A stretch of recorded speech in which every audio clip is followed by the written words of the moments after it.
We have to be strong to let the next generation be the freedom generation that can free Palestine.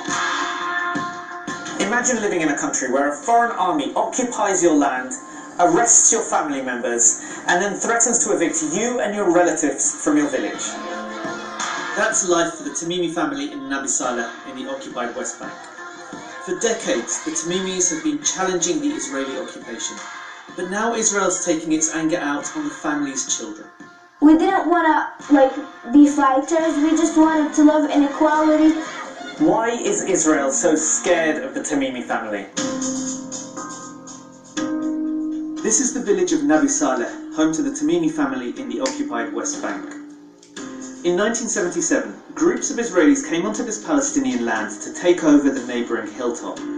They've been expanding their illegal settlement ever since. Now at least 1,300 Israelis live in the Halamish settlement that overlooks Nabi Saleh. But the Israeli settlers aren't just taking over Palestinian land, they're deliberately restricting their access to water too. In 2009, the UN says Israel took over the Ain al-Qaws spring near Nabi Saleh. The residents of Nabi Saleh stand in the way of the continued growth of Halamish and the Israeli takeover of this part of Palestine. Protesting against the Israeli occupation and the illegal Israeli settlement that's across the valley from here runs in the Tamimi family. The Israeli army has a military post at the entrance to Nabi Saleh. Soldiers can close off access whenever they want, and the army often raids the village, fires tear gas at the children, and storms into houses.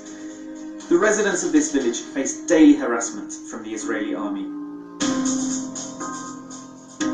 The Tamimi family is paying the price for living so close to an ever-expanding Israeli settlement.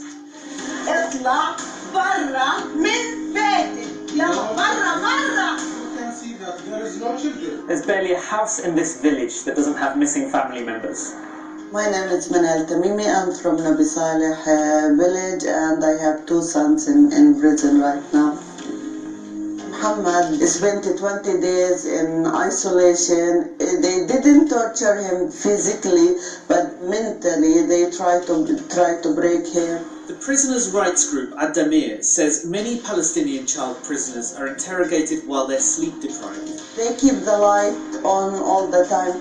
If he wants to sleep, they put a loud sound, put him in a chair where he's handcuffed the whole night. And of course there's the story of Ahad Tamimi, who pushed and slapped Israeli soldiers who had encroached onto her property in December 2017. I miss Ahad a lot. She's my best friend, she's my cousin, she's in jail for just being Palestinian. Ahad is one of the Tamimis who stood up to the Israeli occupation on a daily basis. But the day that Ahad confronted those Israeli soldiers in front of her house right here was like no other. They started to shoot at Ahad, bullets and canisters on me. And then they tried to reach Ahad's house because it's in a high area, so they wanted to shoot on the children that was playing near Ahad's house, gas canisters and bullets. So Ahad didn't let him. She was arrested shortly afterwards, and in March 2018, Israel sentenced her to 8 months in jail. Ahad's resistance caught the world's attention. But Ahad Tamimi isn't the only Palestinian child behind bars. Around 350 Palestinian children are currently being held by Israel. The number has increased almost every year since 2011. Human Rights Watch says Israel often abuses the Palestinian children it's holding and that they routinely interrogate minors without a parent present, violating international law. So why did the world start to pay attention when Ahad was detained? عهد التميمي بمظهرها بشكلها خالفت التصورات النمطية اللي موجودة عند الرأي العام الغربي حول شكل الفلسطيني ومظهر الفلسطيني وخاصة الفتاة أو المرأة الفلسطينية. شافوا فتاة بمظهرها بدورها النضالي هون مخالفة للصور النمطية. Ahad's defiant smile helped to make her a symbol of the Palestinian struggle. And while it's true that most Palestinian children languishing in Israeli jails don't get the attention that Ahad does, her case is helping to shine a light on Israel's treatment of Palestinian minors.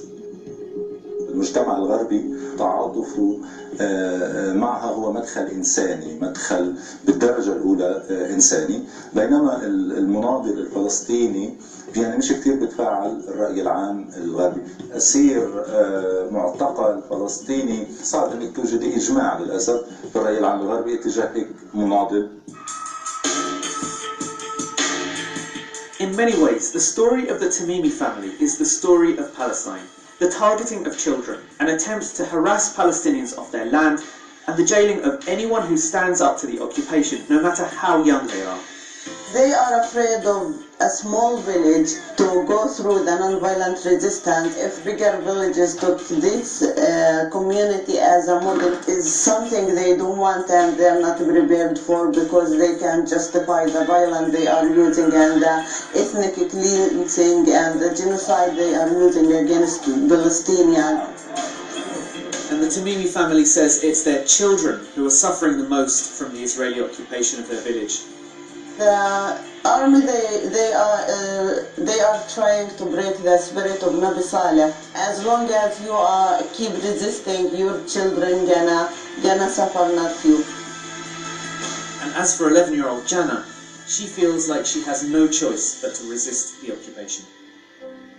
It's not our decision. This occupation make us not live our childhood, not get our rights like everybody in the world.